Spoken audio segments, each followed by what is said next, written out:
You ask Tiger to solve. This deals with linear equations with one unknown. The final result is x equals 93 over 134. Let's solve it step by step. Simplify the expression. Group the coefficients. Convert the integer into a fraction. Combine the fractions. Combine the numerators.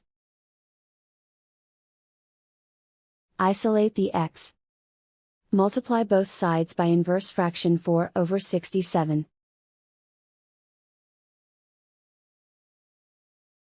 Group like terms.